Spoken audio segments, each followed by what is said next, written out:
بسم اللہ الرحمن الرحیم۔ السلام علیکم ڈیئر اسٹوڈنٹس، کیسے ہیں آپ؟ ہمارا آج کا جو لیکچر ہے ایک انتہائی اہم ٹاپک کے اوپر ہے، جیسے کہ آپ سب لوگوں کو پتہ ہے کہ لیٹ یعنی کہ لا ایڈمیشن ٹیسٹ، جو کہ LLB میں جو بھی لوگ داخلہ لینا چاہتے ہیں پورے پاکستان کے کسی بھی پرائیویٹ سیکٹر یونیورسٹی کے اندر یا کسی بھی گورنمنٹ سیکٹر یونیورسٹی یا اس کے ایفیلیٹڈ کالج کے اندر کہیں پر بھی اگر کوئی بھی شخص LLB کے حوالے سے اگر اب داخلہ لینا چاہتا ہے تو آپ لوگوں کو پتہ ہونا چاہیے کہ اس کے لیے تمام لوگوں کے لیے لیٹ یعنی کہ لا ایڈمیشن ٹیسٹ اس کو ضروری قرار دے دیا گیا ہے۔ اگر کوئی بھی ادارہ کبھی بھی آپ سے کوئی اس قسم کی اگر کہتا ہے کہ نہیں جناب ہم آپ کو وداؤٹ لیٹ جو ہے وہ LLB کروا دیں گے، وہ انتہائی غلط بات کر رہا ہے، بالکل جھوٹ ہے، ایسا پاسبل نہیں ہے۔ لا ایڈمیشن ٹیسٹ HEC کی طرف سے، اس کے بعد Pakistan bar council, supreme court, ان تمام کے فیصلے کے مطابق اس کو کمپلسری قرار دیا گیا ہے کہ جو بھی بندہ لا میں ایڈمیشن لینا چاہتا ہے وہ اس کے مطابق ہوگا۔ جہاں تک بات ہے ایج لیمٹ کی، اکثر لوگ سوال پوچھتے ہیں، پنجاب کے اندر 26 ایئرز ہے، اسلامی یونیورسٹی کے اندر 28 ایئرز، لیکن 28 اس سے زیادہ اولڈ ایج کہیں پر بھی کسی بھی گورنمنٹ سیکٹر یونیورسٹی کے اندر جو ایفیلیٹڈ کالجز ہیں وہاں پر نہیں ہے۔ ہاں جو پرائیویٹ یونیورسٹیز ہیں وہاں پر اس کی تھوڑی بہت ریلیکسیشن موجود ہے، کیونکہ ان کے اپنے رولز ہوتے ہیں، وہ اپنے رولز کے اکارڈنگلی چل رہے ہوتے ہیں۔ ہمارے آج کے اس لیکچر کا مقصد ایک تو جو لا ایڈمیشن ٹیسٹ کے حوالے سے بچے جو ہے وہ اپیئر ہو رہے ہیں ان کو اس کے سلیبس کے بارے میں بتانا، کون کون سی چیزیں پڑھنا چاہیے اس کے بارے میں بتانا، اور پرٹیکولرلی فوکس جو ہوگا وہ آج کا جو خاص طور پہ لیکچر ہے وہ پرسنل سٹیٹمنٹ کے حوالے سے ہے۔ اس کے ساتھ ساتھ کچھ چیزیں میں آپ کو بتاتا چاہوں کہ انشاءاللہ 2 سے 3 دنوں کے اندر لا ایڈمیشن ٹیسٹ کے حوالے سے اگر میں کہوں کہ آج تک کی پاکستان کی جو سب سے بہترین کتاب ہے وہ انشاءاللہ ہماری پبلش ہو رہی ہے۔ بہترین کا لفظ میں نے اس لیے یوز کیا کہ اگر آپ پاس پیپر کا ایک انالیسز کریں گے تو آپ کو وہ تمام چیزیں جو پاس پیپرز میں آئی ہیں اگر کسی سنگل بک میں نظر آئیں گی تو وہ جو ہماری کتاب یہاں پر پبلش ہو رہی ہے لا ایڈمیشن ٹیسٹ کے حوالے سے، تو اس مقصد کے لیے ہم نے اس کو پراپر ایسے ڈیزائن کیا کہ تمام وہ چیزیں جو کسی بھی سال پوچھی گئی ہیں، پوچھی جا سکتی ہیں، جو چیزیں پوچھی جاتی ہیں ایک سلیبس کے اکارڈنگ ہم کو وہ جو تمام کی تمام چیزیں ہم آپ لوگوں کو پرووائڈ کر دیں۔ مور اوور جو لوگ LLB میں داخلے کے حوالے سے ان کو ایک اور میں چیز بتاتا چلوں کہ الحمدللہ اللہ کا لاکھ لاکھ شکر ہے، دا لیجنڈز لا کالج کے نام سے میرے اپنے جو لا کالجز ہیں وہ ابھی خانے وال اور لاہور کے اندر سٹارٹ ہو رہا ہے اس کا، اور اس کے آگے پھر فردر جو ہے وہ پورے پاکستان کے اندر انشاءاللہ نیکسٹ ایئر تک ہم اس کو آگے ایکسپینڈ کریں گے، اور آگے چل کے ہم آپ کو اس کی مزید تفصیلات بھی بتا دیں گے، کیونکہ آج کا لیکچر کا بیسک مقصد لیٹ کے حوالے سے تھا، لیکن کیونکہ ابھی ہم سٹارٹ لے رہے ہیں تو میں نے کہا آپ کو بتا دوں۔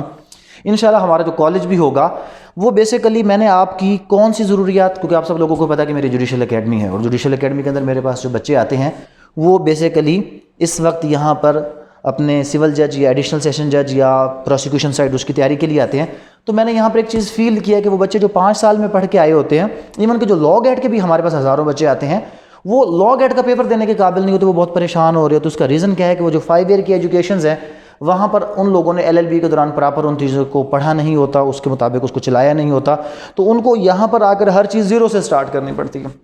ان تمام چیزوں کو مد نظر رکھتے ہوئے ہم نے اپنے کالج کے اندر پلان کیا کہ انشاءاللہ ہم اس 5 ایئر کی پیریڈ کو اتنا فروٹفل بنائیں گے کہ جو بچے ہمارے پاس آئیں گے ان کی جوڈیشری کی پریپریشن، ان کی پریکٹس کے حوالے سے تیاری، اس کے علاوہ ان کی کیریئر کاؤنسلنگ، اگر کوئی فورن میں جا کر پڑھنا چاہتا ہے تو وہ کیسے پڑھے گا، یا اس کے علاوہ اگر کوئی پریکٹس کو جوائن کرنا چاہتا ہے، جاب کو جوائن کرنا چاہتا ہے، جوڈیشل فیلڈ میں آنا چاہتا ہے، تو ایچ اینڈ ایوری تھنگ ان تمام چیزوں کے مطابق ہم نے پلان کرتے ہوئے اپنے کالج کے اندر ڈفرینٹ جو ہے وہ ڈپارٹمنٹس اور تمام چیزوں کا آغاز کیا ہے۔ لیکن آج کا جو لیکچر اس کی طرف واپس آتے ہیں، 100 مارکس کا پیپر ہے جناب، یہ HEC کنڈکٹ کرتا ہے، اور اس کے بعد 50% اس میں پاسنگ مارکس ہے، منیمم 50% مارکس آپ کو ریکوائر ہے اس میں پاس کرنے کے لیے۔ اس کے اندر ایک ایسے 15 مارک کا اور ایک پرسنل اسٹیٹمنٹ 10 مارکس، یہ 25 مارکس اس کے سبجیکٹو پورشن کے اندر ہیں، جس میں آپ کے پاس آپشن ہوتی ہے کہ چاہے تو آپ اس کو اردو میں اٹیمپٹ کر لیں اور چاہے تو انگلش میں اٹیمپٹ کر لیں۔ لیکن ایک چیز میں پہلے آپ کو بتا دوں، کلیئر کر دوں کہ اگر اٹیمپٹ کرنا ہے یا تو دونوں کو اردو میں اٹیمپٹ کرنا ہے یا دونوں چیزوں کو انگلش میں کرنا ہے۔ اکثر لوگ اگر یہ کر کے آ جاتے ہیں کہ ایسے کو انگلش میں اٹیمپٹ کر لیا، پرسنل اسٹیٹمنٹ اردو میں کر لی،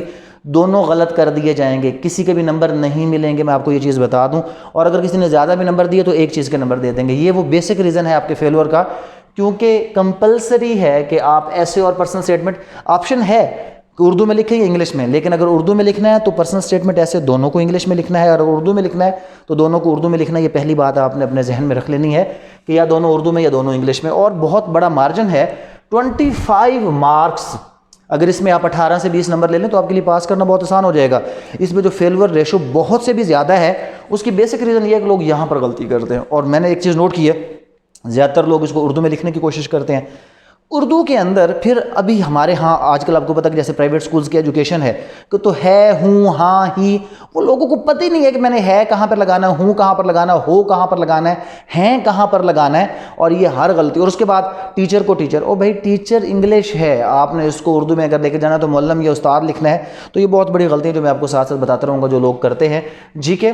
20 مارکس کا یہ میں اگر اس کو کہوں کہ یہ سب سے مشکل ترین پورشن ہے تو یہ غلط نہیں ہوگا. اس لیے غلط نہیں ہوگا کہ یہ نارملی ان ایکسپیکٹڈ آتا ہے، لیکن اس میں 10 سے 12 سوال ایسے ہیں جو بار بار سیم چیزیں ریپیٹ ہو رہے ہوتے ہیں. اچھا ایک چیز آپ ذہن میں رکھیں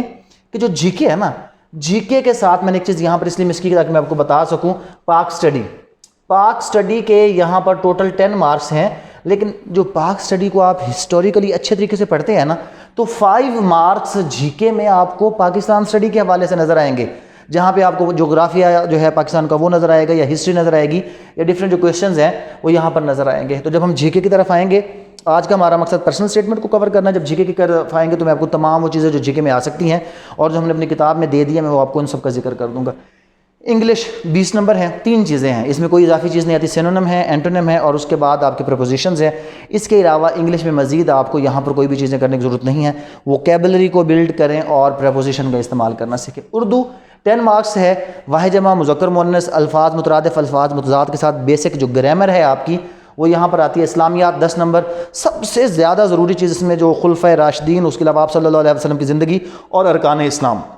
اس کے بعد کچھ تھوڑا سا ہسٹوریکل بیک گراؤنڈ، ہجری سال اور نبوی سال اگر ہم کر لیں تو ہمارا یہ پورشن بھی کمپلیٹ ہو جائے گا. بیسک میتھس، ریشو، پروپورشن اور پرسنٹیج اور ملٹیپلیکیشن وغیرہ کے بیسک کویشچنز اس کے اندر آتے ہیں. اور اس کے بعد پاک سٹڈی 10 مارکس ہے جو ہمارا سٹارٹ ہوتا ہے 1857 سے لے کر آج تک کا جو پاکستان ہے وہاں سے یہ کویشچن یہاں پہ آ رہے ہوتے ہیں. ان تمام چیزوں کے اندر یہ اس کا طریقہ کار ہے. یہ ہمارا سلیبس ہے. اس طرح جو ہمارے ٹوٹل مارکس ہیں وہ 25 اور اس کے بعد 45، 65، 75، 85 اور 90 اور 10، 100 مارکس کا ہمارا پیپر ہوگا. 50% اس میں پاسنگ مارکس ہوں گے. اب چلتے ہیں جناب پرسنل اسٹیٹمنٹ کی طرف کہ یہ پرسنل اسٹیٹمنٹ جو ہے یہ کیا چیز ہے اور پرسنل اسٹیٹمنٹ میں ہمیں کیسے لکھنا ہے، کس طرح لکھنا ہے. اور میں نے ایک چیز نوٹ کی ہے پچھلے کافی دنوں سے کہ ہمارے بہت سے جو بچے ہیں وہ پرسنل اسٹیٹمنٹ غلط لکھ رہے ہوتے ہیں. وہ پرسنل اسٹیٹمنٹ میں کیا غلطی کر رہے ہوتے ہیں؟ پرسنل اسٹیٹمنٹ ہے کیا؟ سمپل ترین الفاظ میں اگر ایک لفظ میں اس کو لکھوں نا، در حقیقت پرسنل اسٹیٹمنٹ آپ بیتی ہے. بس یہ بات آپ اگر سمجھ لیں کہ یہ آپ بیتی کیا ہوتی ہے، آپ پرسنل اسٹیٹمنٹ لکھنے کے قابل ہو جائیں گے. دیکھیں آپ ان ٹاپکس کو انالائز کریں، پھر میں آپ کو اگلی بات بتاتا ہوں. یہ وہ ٹاپکس ہیں جو پریویس 10 پیپرز کے اندر آئے ہیں. جو سب سے آخری پیپر تھا اس کے اندر یہ ٹاپک آیا تھا اور باقی 9 پیپرز کے اندر یہ آیا تھا. اچھا جب شروع میں بیسیکلی جب یہ سٹارٹ ہوا تھا تو پرسنل اسٹیٹمنٹ کا یہ کنسیپٹ موجود تھا. پہلے 4 سے جو 5 پیپر تھے اس میں جسٹ ایک ہی پرسنل اسٹیٹمنٹ آتی تھی اور وہ کیا تھی؟ That why do you want to become a lawyer, یا why you have chosen this profession, کہ آپ وکیل کیوں بننا چاہتے ہیں، آپ نے اس پیشے کا انتخاب کیوں کیا ہے. پہلے صرف ایک ہی چیز آتی تھی، اس کو لکھنا بڑا آسان ہوتا تھا. ہم اس کو 4 سٹیپس میں لکھتے تھے. پہلے اپنے آپ کو انٹروڈیوس کروا دیتے تھے، پھر اس کے بعد لاء کی فیلڈ کو انٹروڈیوس کروا دیتے تھے، اور پھر لاء کی اہمیت، اور آخر پہ ہم وکیل کیوں بننا چاہتے ہیں. یہ بڑی سمپل سی فارم میں ہم اس کو جو ہے وہ اٹیمپٹ کیا کرتے تھے. بٹ اب کیا ہوا؟ اب پیٹرن جناب چینج ہو چکا ہے. اب اگر آپ دیکھیں کہ is the necessary education essential, how can I contribute to make Pakistan clean and green, students should work part time while they are in college, is technology negatively impacting people's ability to work, how can you be helpful in educating adults, what role can you play in promoting awareness of corona vaccination, what role can you play in promoting education in your family, what will you prefer, job or business, or how coronavirus has affected you. دیکھیں یہ سارے topics اگر آپ دیکھیں تو یہ اس قسم کی پرسنل اسٹیٹمنٹ نہیں ہے جو کہ پہلی بار آئی تھی. تو پھر یہ کیسی اسٹیٹمنٹ ہے؟ ان فیکٹ اگر میں سمپل آپ کو کہوں نا، آپ نے اس حوالے سے پرسنل اسٹیٹمنٹ نہیں تو آپ نے ڈفرینٹ ایسے تو یاد کیے ہوں گے. کرونا وائرس کا ہم ایسے یاد کرتے ہیں، ایجوکیشن کیسے یاد کرتے ہیں، ڈفرینٹ ایسے یاد کرتے ہیں. لیکن ایسے تو تھرڈ پرسن میں ہوتا ہے جہاں پر ہم کوئی بھی ایک سینیریو کریٹ کر رہے ہوتے ہیں اور اس کو بتا رہے ہوتے ہیں کہ جناب ایسا ہے، ایسا ہے یا ایسا ہے. لیکن یہاں پر کیا ہے؟ یہاں پر وہی ڈیٹا جو آپ کے پاس موجود ہے آپ نے اپنے آپ کو وہاں پہ رکھنا ہے. اور یہ ہمیشہ سب سے مین چیز جو اس میں ہے وہ یہ ہے کہ personal statement is always written in first person, یعنی کہ آئی میں، وی میں یا میں اور ہم کی صورت میں لکھی جاتی ہے. در حقیقت یہ آپ کی رائے ہے. یہ سمپل میں کہوں پرسنل اسٹیٹمنٹ آپ کی رائے. دیکھیں نا وہ کہہ رہا ہے کہ